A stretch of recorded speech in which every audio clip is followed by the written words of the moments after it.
You are watching Market Watch, the brief overview of the key events from the world of finance.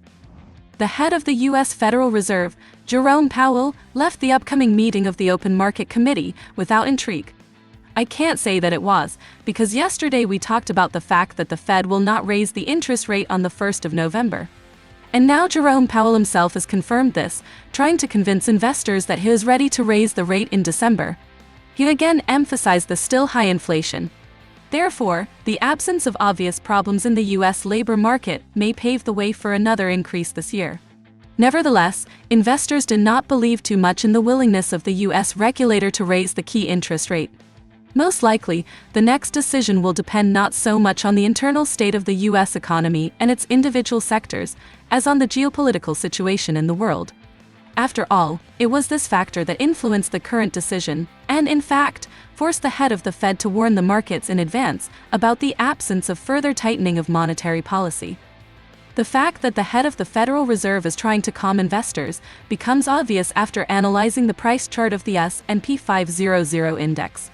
This is the so-called broad market index, and yesterday it started trading extremely unstable.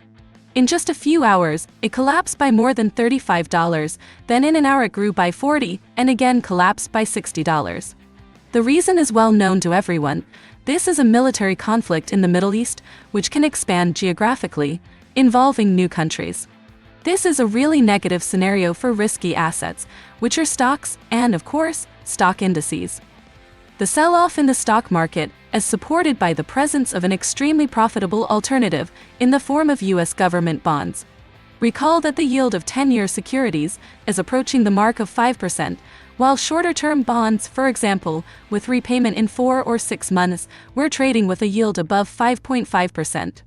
Given the current level of uncertainty, this investment instrument is becoming increasingly attractive, luring investors away from riskier markets.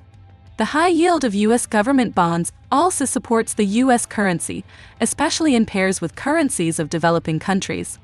Most likely, this trend will remain relevant for a long time. Continuing to talk about the obvious aversion to risk, we should not forget about the precious metals market.